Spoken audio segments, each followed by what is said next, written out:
So, hello everybody, welcome. I have people here on YouTube and I have people here on Zoom. Lovely to see you all. Thank you very much for joining me. We're going to start with a settling practice as we always do.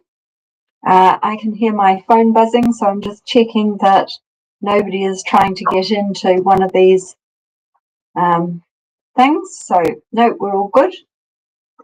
Mary's just joining us in the nick of time. Everybody. And we've got people on YouTube, so I'm going to put people on Zoom on mute just so we don't betray confidences.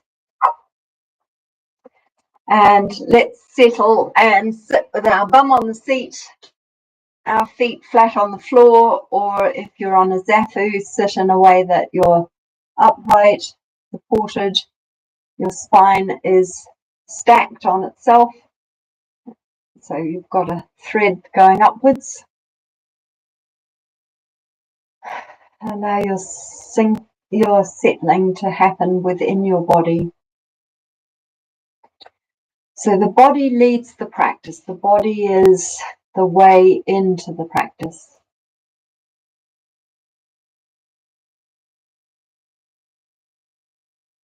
Instead of calling it mindfulness, we could call it bodyfulness. A lot of people call it heartfulness. Just to get away from this idea that our mind is doing the practice. Actually, the mind is being taken into the practice through our body, through our senses.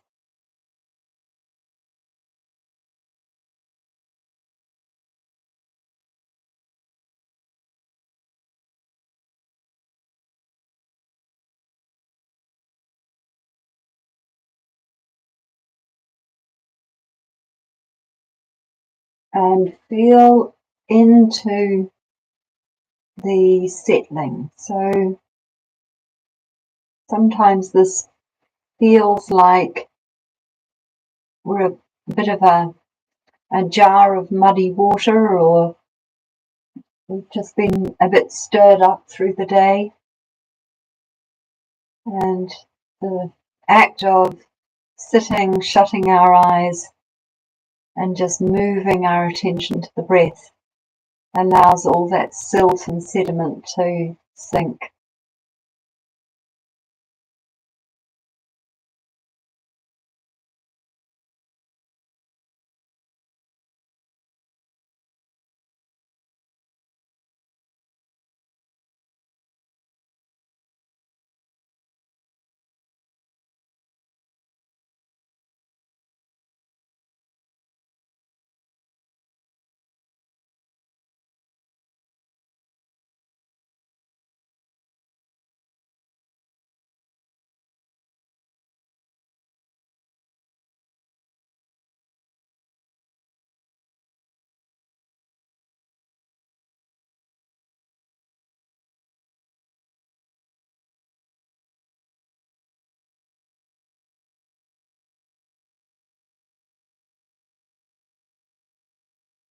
As you settle, you might begin to notice that some things become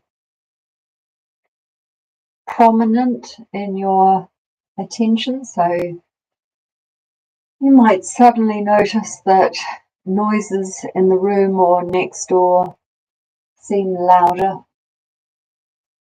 Maybe your own heartbeat and pulse feels quite loud. Maybe you suddenly notice how hungry you are, or how tired you are, how angry you are, how upset you are, how much you're looking forward to Christmas and the Christmas break.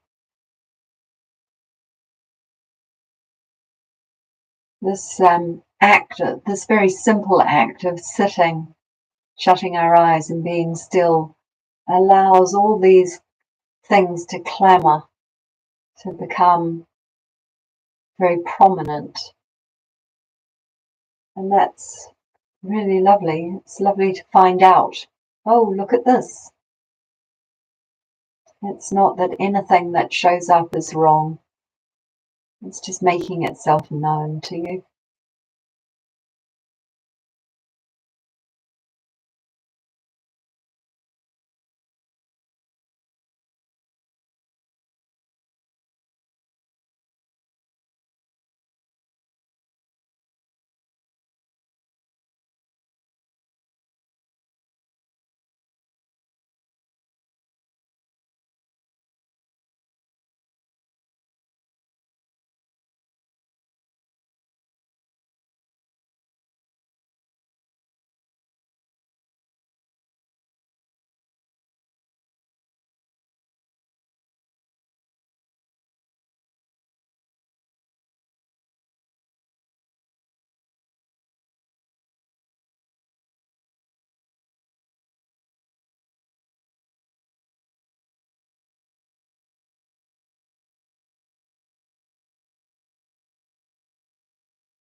And just begin to deepen your breath a little bit. Maybe wiggle your shoulders, flex your hands a little bit. Stretch up to the sky if you'd like to. Yawn, stretch, and come back to eyes open. So the Christmas baubles are going. So just a reminder that we can be silly occasionally. It's good to be silly. Anyway, lovely to see you. It's messed up my hair, but never mind that.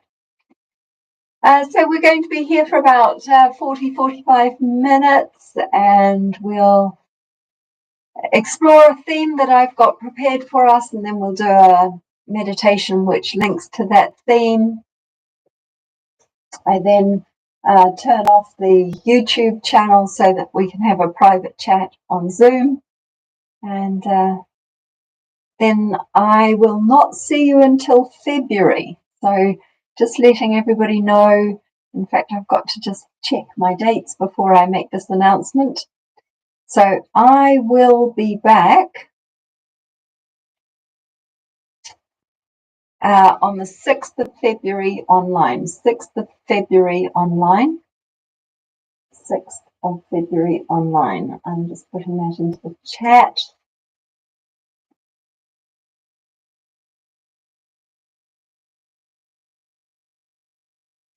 So I'm afraid I am running away to the Pacific, and I will be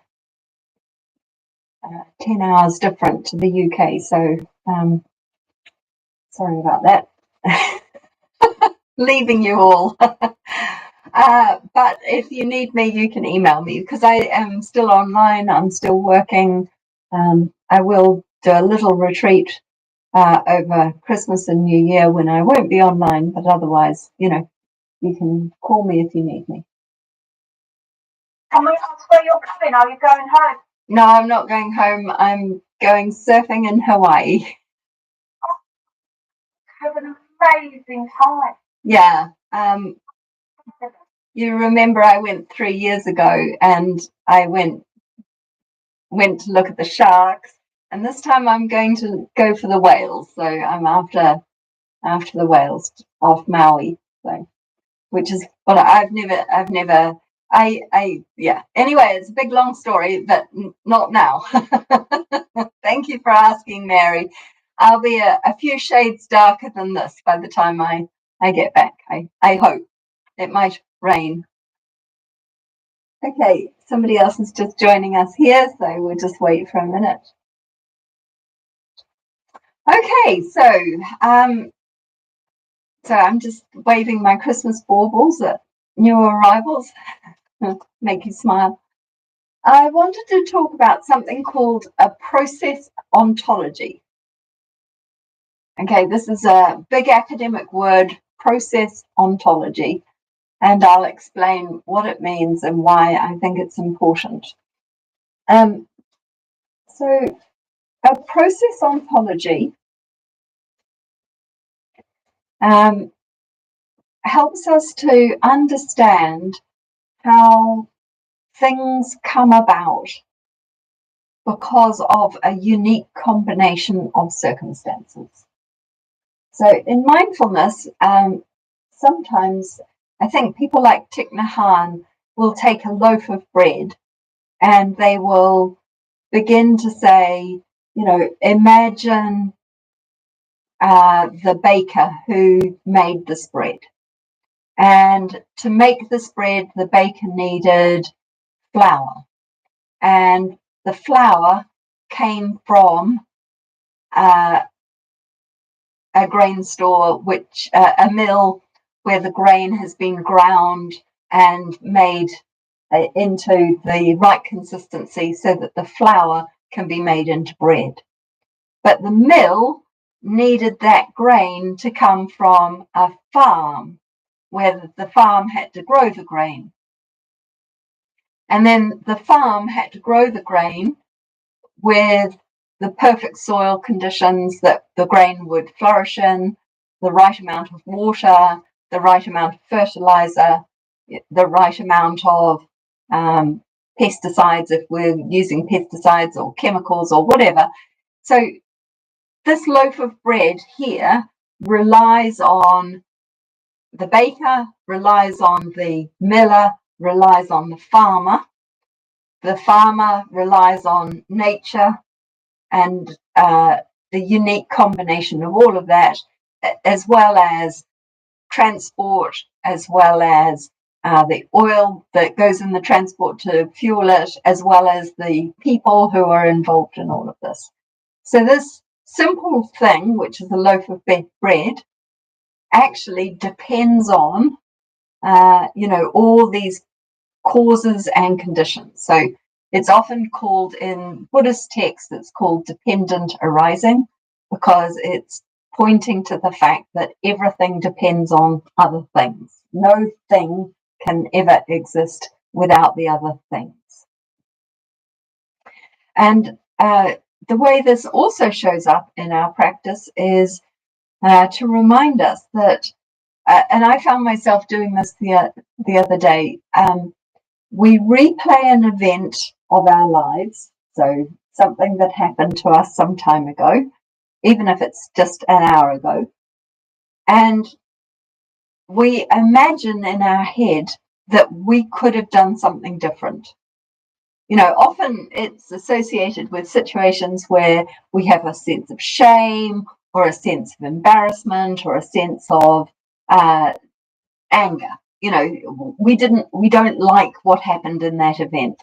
And we play some sort of mental game, which is, if only I had said this, or if only I had done that, or if only, something else had been true.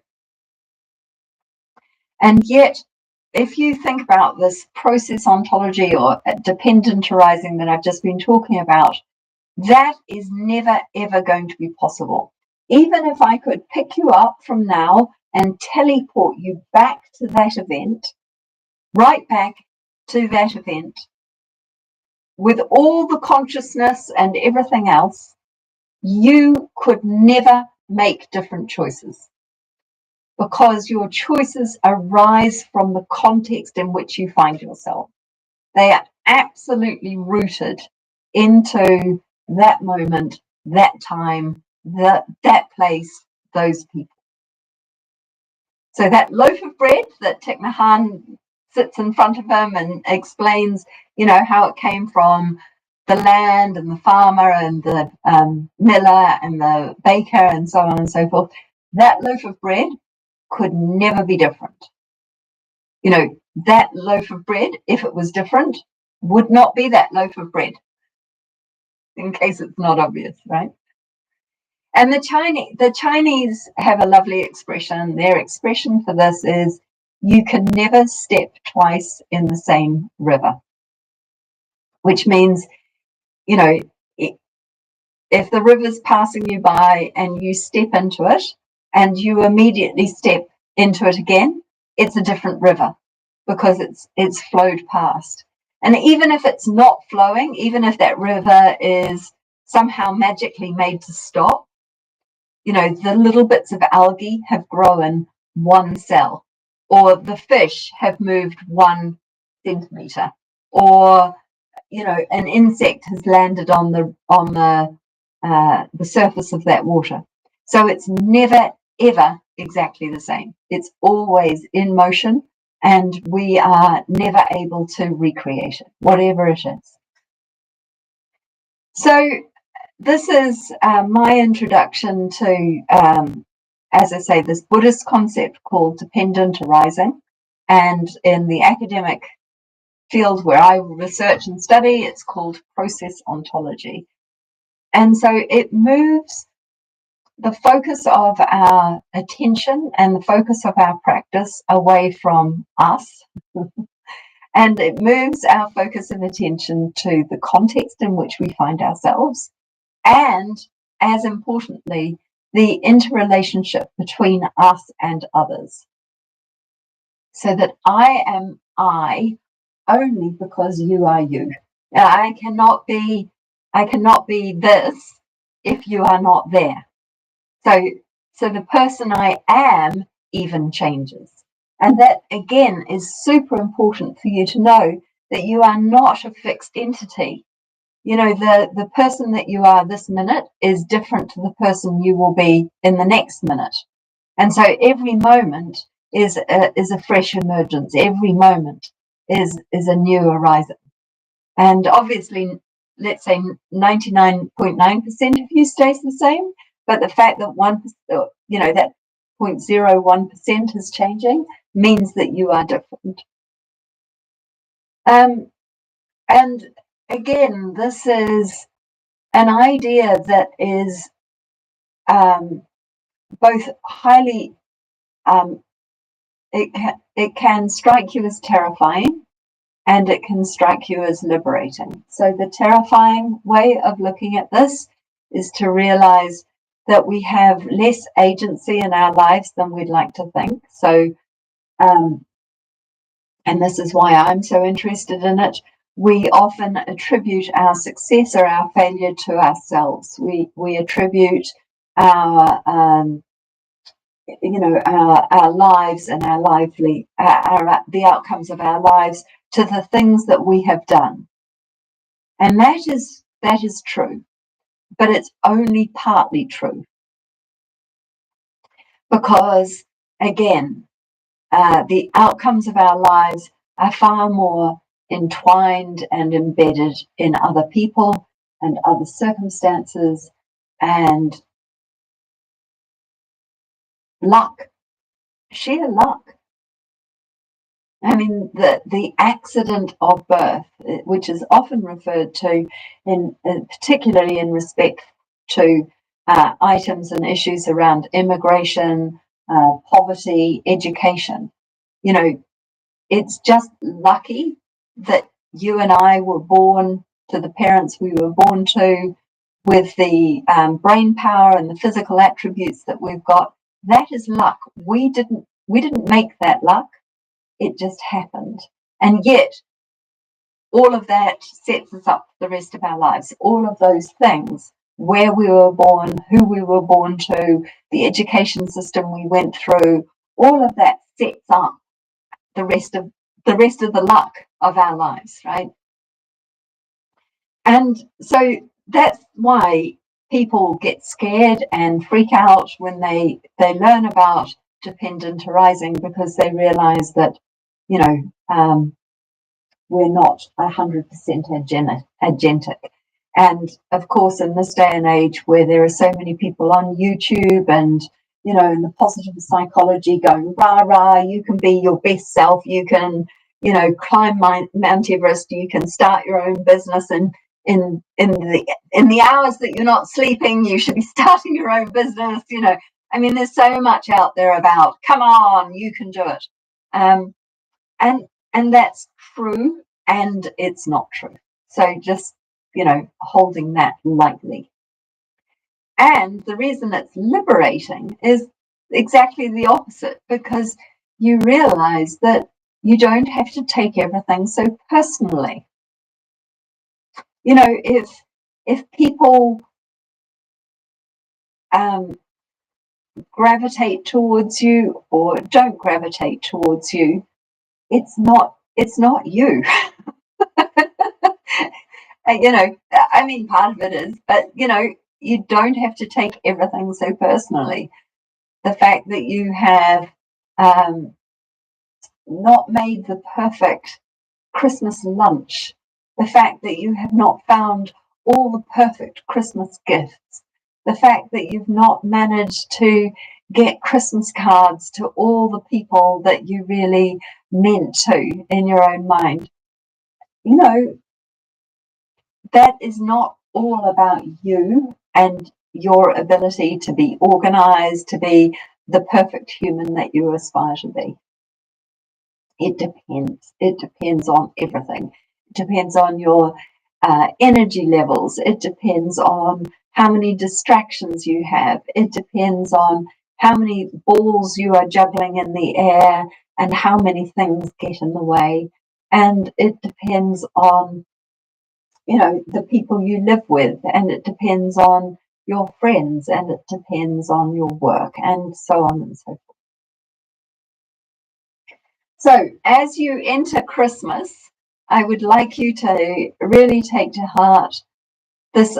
I think it's a wonderful idea that every time you are given a gift, you can look at that and remember, call to mind all the things that had to happen to make that product possible. Every little thing depends on 20, 30 different linkages down the chain, down the chain, down the chain, down the chain. And if any one of those linkages fails or is changed in any way, that product that you are now holding in your hand could not and would not exist. So we're about to do a 20-minute practice. I'm going to do it around the Christmas theme, the Christmas spirit theme. And it's really delving into this idea of interconnection and how our lives depend on others and our lives depend on sets of circumstances. So if you would like to turn off your cameras and lie down, or if you'd like to stay on camera and sit up, it doesn't matter what you choose to do. What matters is that you make a choice that is good for you. And as I've explained, my house is freezing tonight because it's windy. So I'm just putting extra layers around me.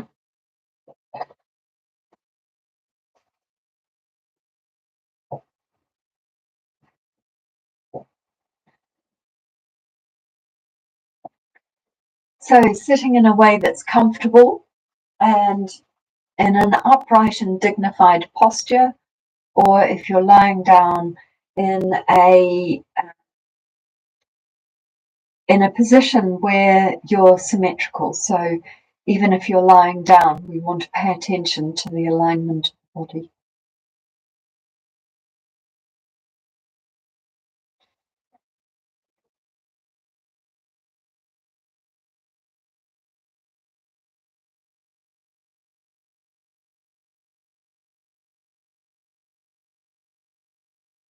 And I'm just going to not okay, we're fine.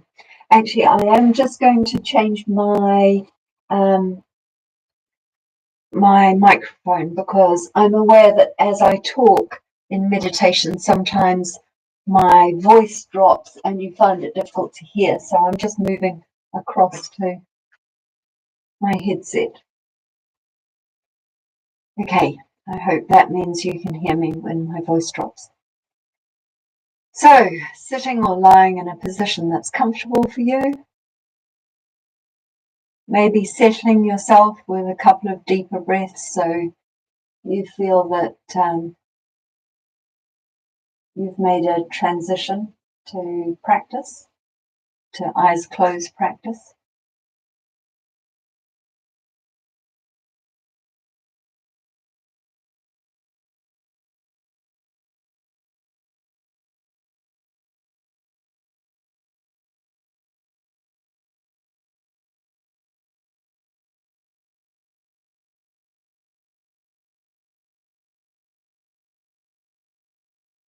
And I'm aware that I'm going to be using Christmas as the focus for this practice. But of course, anybody who's watching or listening who doesn't celebrate Christmas, I believe today's Hanukkah, so maybe Hanukkah is appropriate, but also any other festivals that you maybe relate to that seem more appropriate to you. Please just use that instead of Christmas, but for the simplicity of the practice, I'm going to use Christmas.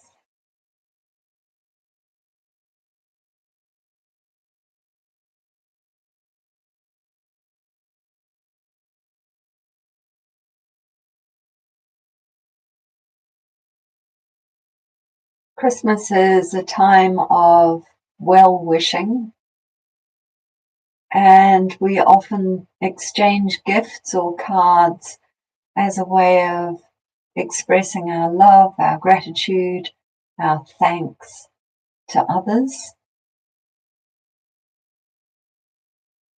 And that's going to be the basis of what we do this evening in this practice, is we're going to non-verbally and without exchanging presents say thank you to people who support us.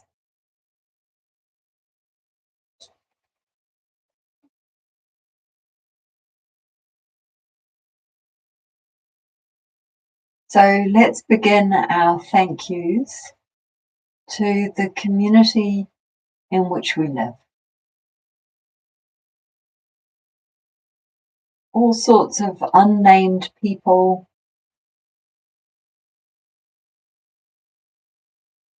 people who are hidden from view from us, people we've never seen, never met, will never see, will never meet,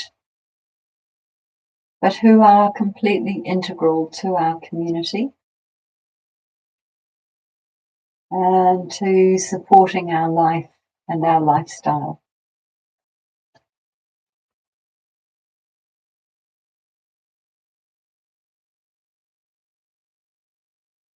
So just for a moment, bringing some of those people.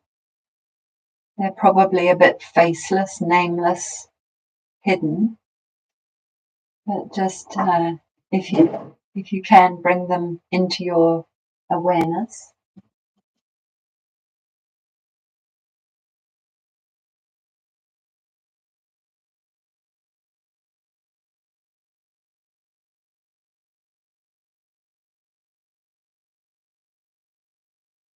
They might include, for example, in the recent cold snap, the ladies and gentlemen who ran the gritted trucks up and down the roads in the middle of the night while we were tucked up in bed sleeping.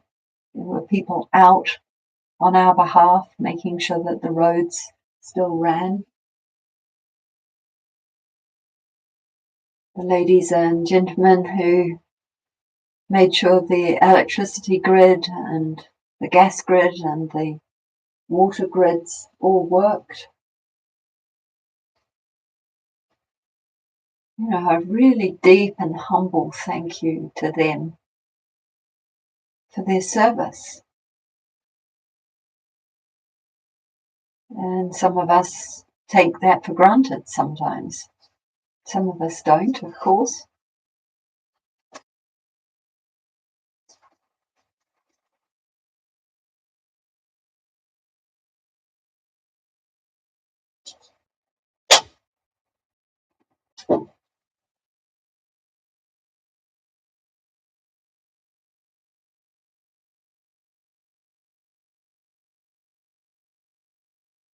And then moving our attention possibly to people in our community we know of.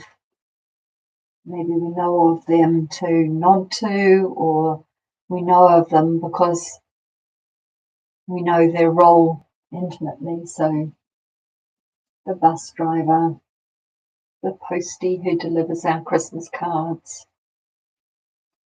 the person at the corner shop or at the local supermarket.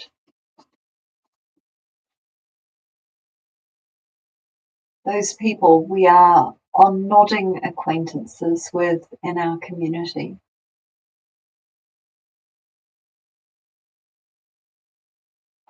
Extending a thank you to them, a well-wishing and some gratitude for their service. Bringing to mind the countless little things that they do day in, day out. Again, that may go unnoticed, may go unacknowledged, but are in their own way contributing to your well-being, contributing to your life, your health, your prosperity, your comfort.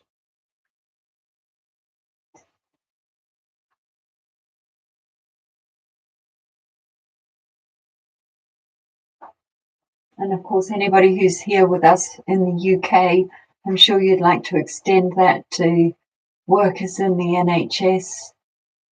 We're all very, very aware of how they are shouldering a burden for us as a society, carrying a stress and a strain that we rely on. And teachers and police and other servants of our civil society.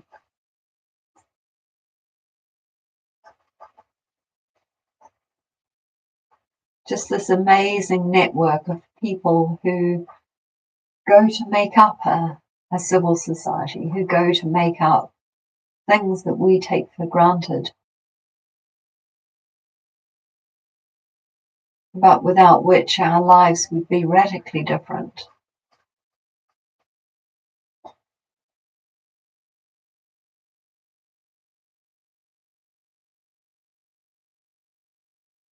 And feeling your way into this acknowledgement, feeling your way into this sense that you're surrounded by this incredible network of people.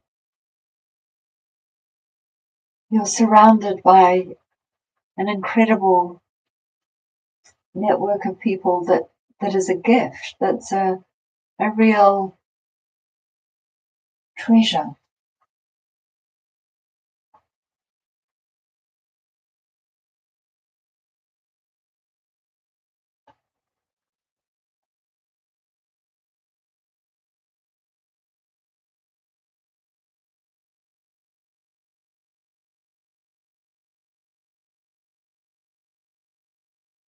And then you can move in closer to your extended group of family and friends.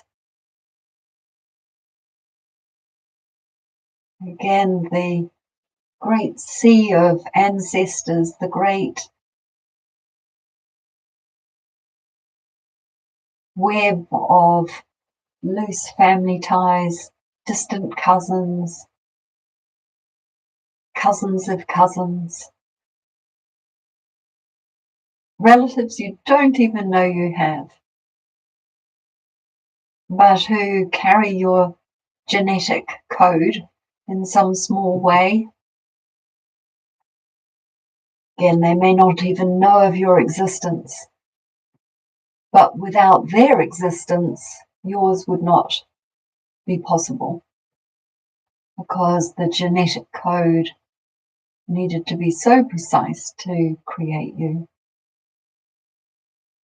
So again, holding that huge expanse of humanity, which is your family.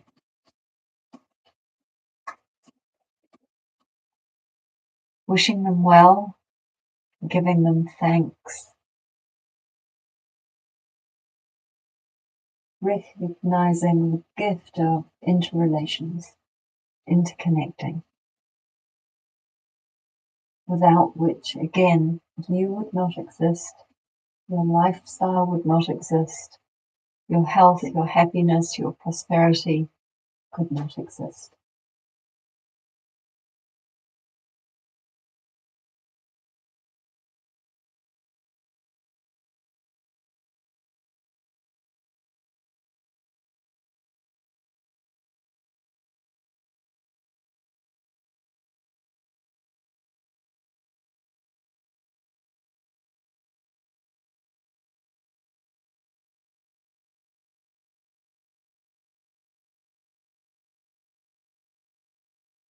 And then there is the lattice work of your friendships,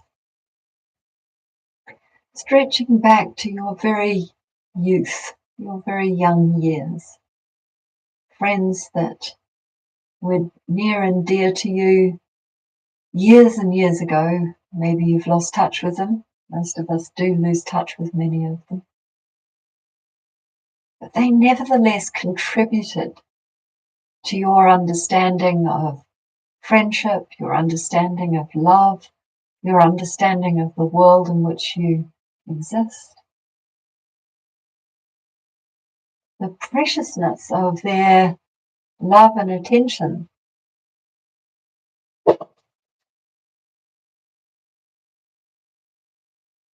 their contribution to your existence, their contribution to your being here now as exactly the person you are. So a deep bow of gratitude to them. A heartfelt thank you. So over a lifetime, there may be hundreds, maybe thousands of people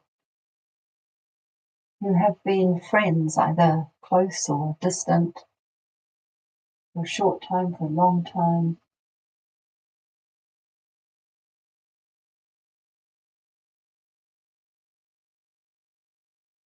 Important people who deserve your thanks, who deserve your affection for what they are and were to you.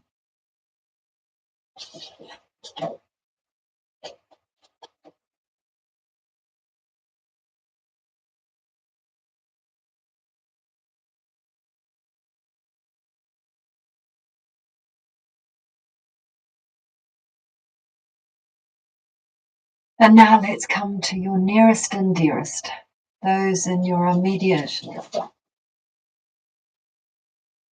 circle of daily life, those that you love and rely on.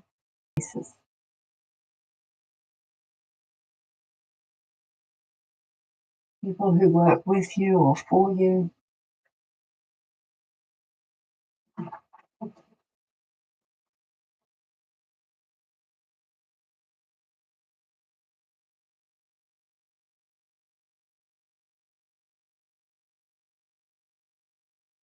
Those people who are the very intimate machinery of daily life.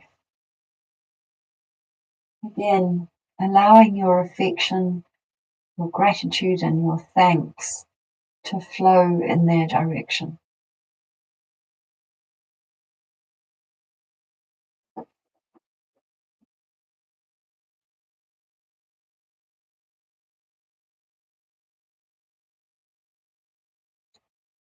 Recognizing their generosity of spirit, their generosity towards you, even when that feels like it's done without grace, but they are nevertheless contributing to your well-being, your prosperity, your health.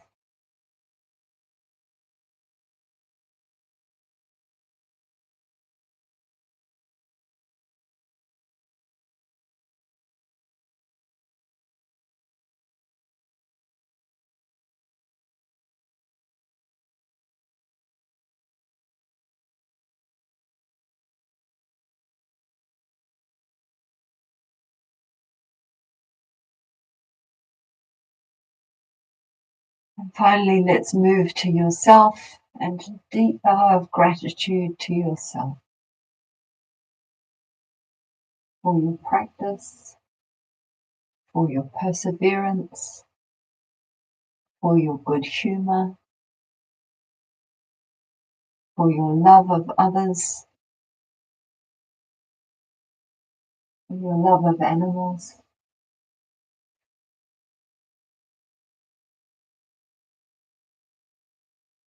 For your care towards others.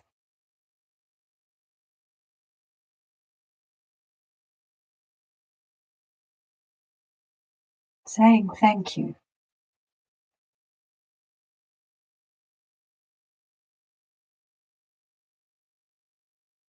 And looking back across all of that, from the far and distant relationships through to the most intimate relationship with yourself. And seeing how you depend on them.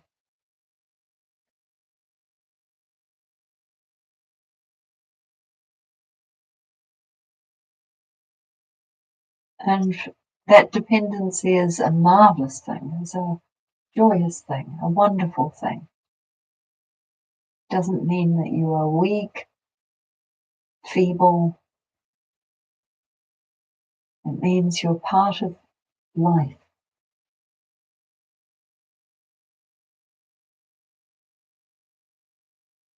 And just sitting and soaking on that idea and that feeling for 1 minute before we close, and just allowing yourself to really abide in that idea and the feelings that surround it.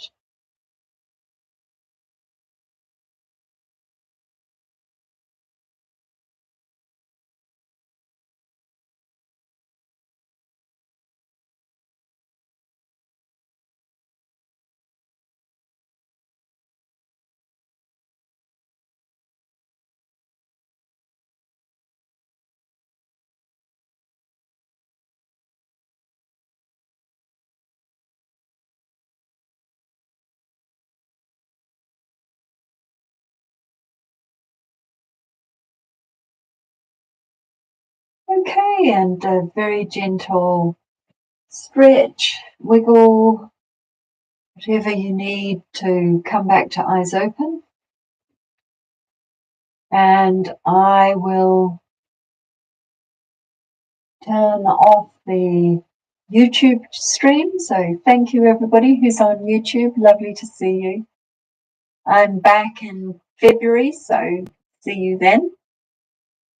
And I will keep posting on Facebook and keep putting out videos as well. But for now, goodbye to those on YouTube. And for those